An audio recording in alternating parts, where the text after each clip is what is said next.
Iran যুদ্ধের 34তম দিনে এসে মার্কিন যুক্তরাষ্ট্রের সেনাপ্রধানকে বরখাস্ত করেছে মার্কিন যুক্তরাষ্ট্রের যুদ্ধমন্ত্রী বা প্রতিরক্ষামন্ত্রী পিট হেগসেথ। এটা আসলে কিসের লক্ষণ? অন্যদিকে যুক্তরাষ্ট্রের অ্যাটর্নি জেনারেল পাম বন্ডিকে বরখাস্ত করেছে মার্কিন প্রেসিডেন্ট ডোনাল্ড ট্রাম্প। অন্যদিকে মার্কিন যুক্তরাষ্ট্রের ন্যাশনাল ইন্টেলিজেন্সের ডিরেক্টর তুলসী গ্যাবার্টকে পদত্যাগ করার জন্য চাপ দিচ্ছে মার্কিন প্রেসিডেন্ট ডোনাল্ড ট্রাম্প। আপনি চিন্তা করতে পারছেন মার্কিন যুক্তরাষ্ট্রের সর্বোচ্চ পর্যায়ের 3জন নিরাপত্তা কর্মকর্তাকে একই দিনে বরখাস্ত করার ঘটনা।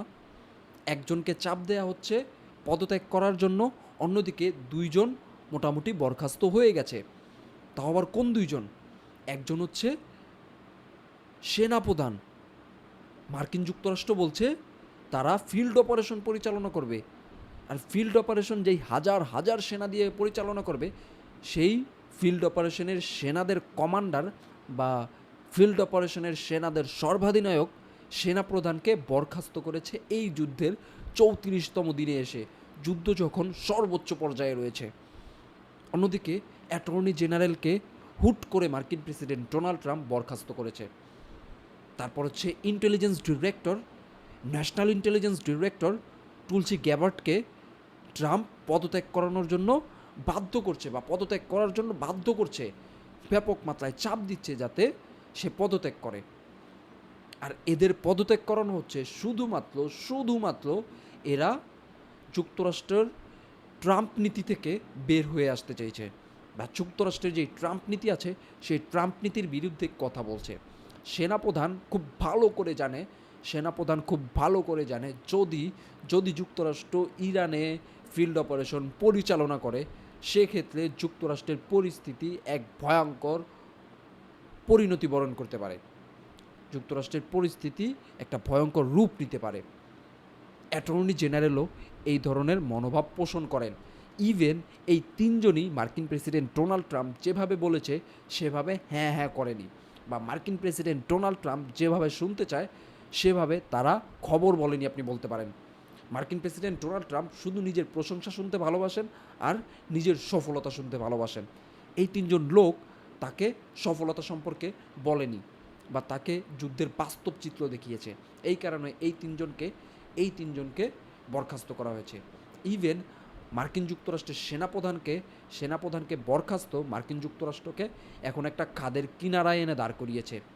পিট হেগসেথ সেনাপ্রধানকে বরখাস্ত করার কারণ হিসেবে দেখিয়েছে বা বরখাস্ত করার আগে বলেছে, যদি ট্রাম্পের নীতির সাথে সে সামঞ্জস্য রেখে যুদ্ধ পরিচালনা করতে না পারে বা এই যুদ্ধে এগিয়ে যেতে না পারে, সেক্ষেত্রে তার মতো সেনাপ্রধান ট্রাম্পের প্রয়োজন নেই। এটা বলছে কে? মার্কিন যুক্তরাষ্ট্রের প্রতিরক্ষামন্ত্রী বা যুদ্ধমন্ত্রী পিট হেগসেথ। আপনি কল্পনা করতে পারছেন মার্কিন যুক্তরাষ্ট্রের মতো একটা দেশের সেনাপ্রধানকে প্রতিরক্ষামন্ত্রী এই ধরনের কথা বলে, তাও আবার যুদ্ধের পিক মোমেন্টে এসে বরখাস্ত করছে, যেখানে মার্কিন যুক্তরাষ্ট্র ব্যাপক মাত্রায় ফিল্ড অপারেশনের প্রিপারেশন নিয়েছে। হাজার সেনা মধ্যপ্রাচ্যে গিয়ে পৌঁছেছে, হাজার সেনা, হাজার স্পেশাল ফোর্স মধ্যপ্রাচ্যে যাওয়ার প্রস্তুতি নিচ্ছে। এই সময়ে মার্কিন যুক্তরাষ্ট্রের সেনাপ্রধানকে সরিয়ে দেওয়া আসলে মার্কিন যুক্তরাষ্ট্রের জন্য উল্টো একটা পারমাণবিক মিসাইলের মতো কাজ করতে পারে। কেননা একটা সেনাপ্রধান এত দিন ধরে যুক্তরাষ্ট্রের সেনাদের সাথে সামঞ্জস্য রেখে কাজ করে আসছিল, ঠিক সেই সময়ে বা যুদ্ধের মাঝামাঝি সময়ে এসে এই সেনাপ্রধানকে পরিবর্তন করে দেয়া মার্কিন যুক্তরাষ্ট্রের জন্য হালের বিপরীতে যেতে পারে। যেখানে যুক্তরাষ্ট্র দাবি করেছিল ইরানের মিসাইলগুলো মার্কিন যুক্তরাষ্ট্র অবধি পৌঁছে যেতে পারে, সেখানে ইরান বলেছিল তারা তাদের মিসাইলগুলো 1,500 কিলোমিটার বা 1600 কিলোমিটারের উপরে বানাচ্ছে না, বা 2000 কিলোমিটার অবধি তারা যাচ্ছে না। কিন্তু এখন যেটা দেখা যাচ্ছে, যুক্তরাষ্ট্র ইরানের মিসাইলে না, নিজেদের পরমাণু অস্ত্র দিয়েই নিজেরা ঘায়েল হচ্ছে, এমন একটা পরিস্থিতি তৈরি হয়েছে। আমি জানি না মার্কিন প্রেসিডেন্ট ডোনাল্ড ট্রাম্প, তারপর হচ্ছে যুদ্ধমন্ত্রী পিট হেগসেথ কী চিন্তা করে, বা কিভাবে তারা পরিকল্পনা করছে, কিভাবে চিন্তা করে এই কর্মকাণ্ড পরিচালনা করছে, একজন সেনাপ্রধানকে এই সময়ে, যেই সময়ে যুদ্ধ সর্বোচ্চ পর্যায়ে রয়েছে, সেই সময়ে পরিবর্তন করে দেওয়া। এখন নতুন নতুন সেনাপ্রধান আসবেন, সেনাদের অবস্থান বুঝবেন, দেন হচ্ছে তারা পদক্ষেপ নেবেন। আর এর মধ্য দিয়ে শুধুমাত্র সেনাপ্রধানের পরিবর্তন ফুটে ওঠে না, এর মধ্য দিয়ে মার্কিন যুক্তরাষ্ট্রের ভিতরে ইসরায়েলকে নিয়ে, ইরান যুদ্ধ নিয়ে যে বড় এক ফাটল দেখা দিয়েছে, সেটার এক ভয়ঙ্কর প্রতিচ্ছবি ফুটে ওঠে। আর এই ভয়ঙ্কর প্রতিচ্ছবি মার্কিন যুক্তরাষ্ট্রকে ভেতর থেকে টুকরো টুকরো করে দিচ্ছে। মার্কিন যুক্তরাষ্ট্রকে ভেতর থেকে টুকরো টুকরো করে দিচ্ছে। ইউ কান্ট ইম্যাজিন যে মার্কিন যুক্তরাষ্ট্রের কংগ্রেসের কী অবস্থা, হোয়াইট হাউসের কী অবস্থা এখন এই ইসরায়েল আর ইরান নিয়ে। যেই ইসরায়েলের বিরুদ্ধে মার্কিন যুক্তরাষ্ট্রে কথা বলা যেত না, যুক্তরাষ্ট্রের বিরুদ্ধে যুক্তরাষ্ট্রে বসে কথা বলা যেত, কিন্তু ইসরায়েলের বিরুদ্ধে কথা বলা যেত না। যেই হোয়াইট হাউসে বসে ইসরায়েলের বিরুদ্ধে একটা দুঃশব্দ উচ্চারণ করা যেত না, সেই হোয়াইট হাউস থেকে এখন ইসরায়েলের বিরুদ্ধে এক ধরনের ভয়ঙ্কর সুর ভেসে আসছে। এক ধরনের ভয়ঙ্কর সুর ভেসে আসছে। আপনি কল্পনা করতে পারছেন? আর সেটারই প্রমাণ এই 34তম দিনে এসে দেখা গেছে। একজন সেনাপ্রধান, সবচেয়ে গুরুত্বপূর্ণ ব্যক্তি এই যুদ্ধের জন্য বা ফিল্ড অপারেশনের জন্য এখন অবধি যেই প্রিপারেশন নিচ্ছে যুক্তরাষ্ট্র, সেটার জন্য। অন্যদিকে অ্যাটর্নি জেনারেলকে সাথে সাথে বরখাস্ত করা হয়েছে। আরেকজন হচ্ছে ন্যাশনাল ইন্টেলিজেন্স ডিরেক্টর তুলসী গ্যাভার্ডকে পদত্যাগ করার দ্বার প্রান্তে। ধারণা করা হচ্ছে সে ট্রাম্পের মতামতের সাথে সামঞ্জস্য রাখতে পারছে না, সেক্ষেত্রে তাকেও হয়তোবা দ্রুত বরখাস্ত করা লাগতে পারে বা করতে পারে। এই হচ্ছে বর্তমান যুক্তরাষ্ট্রের পরিস্থিতি। যে যুক্তরাষ্ট্রে ইসরায়েলের বিরুদ্ধে একটা টু শব্দ করা যেত না, সেই যুক্তরাষ্ট্রে এখন ইসরায়েলের বিরুদ্ধে ভয়ঙ্কর ধরনের স্লোগান হচ্ছে। সেই যুক্তরাষ্ট্রে ইসরায়েলের বিরুদ্ধে ভয়ঙ্কর ধরনের আওয়াজ উঠছে। সেই যুক্তরাষ্ট্রে হোয়াইট হাউস থেকে আওয়াজ আসছে। সেই যুক্তরাষ্ট্রে কংগ্রেস থেকে আওয়াজ আসছে।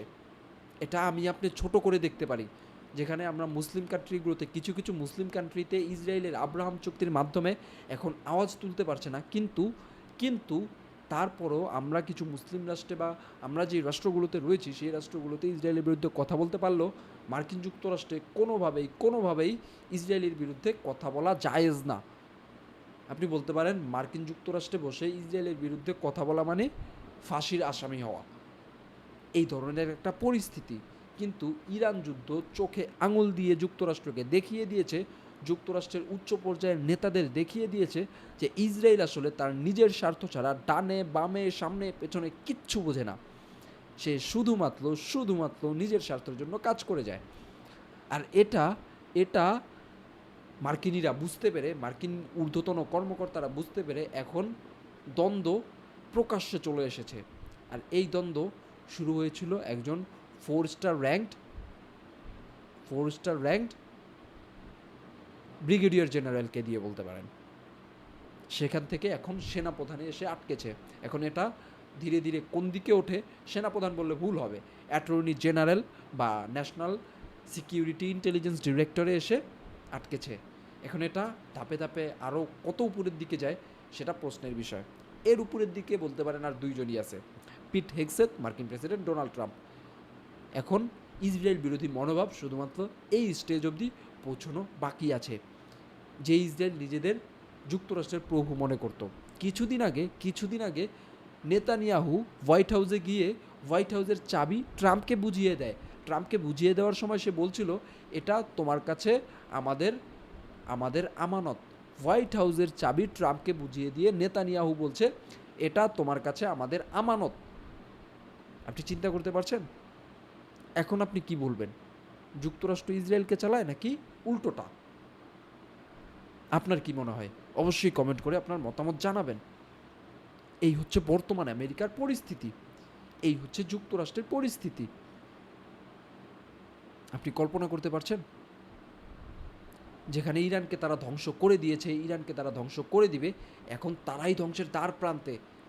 তারা এখন ডানে যাবে কি বামে যাবে কি সামনে যাবে কি পেছনে যাবে, সেটা তারা কল্পনা করতে পারছে না, সেটা ভাবতে পারছে না। তারা ভাবতে পারছে না যে আসলে তারা কোন দিকে যাবে, তারা কি করবে, পরবর্তী পদক্ষেপ তাদের জন্য কি হতে পারে।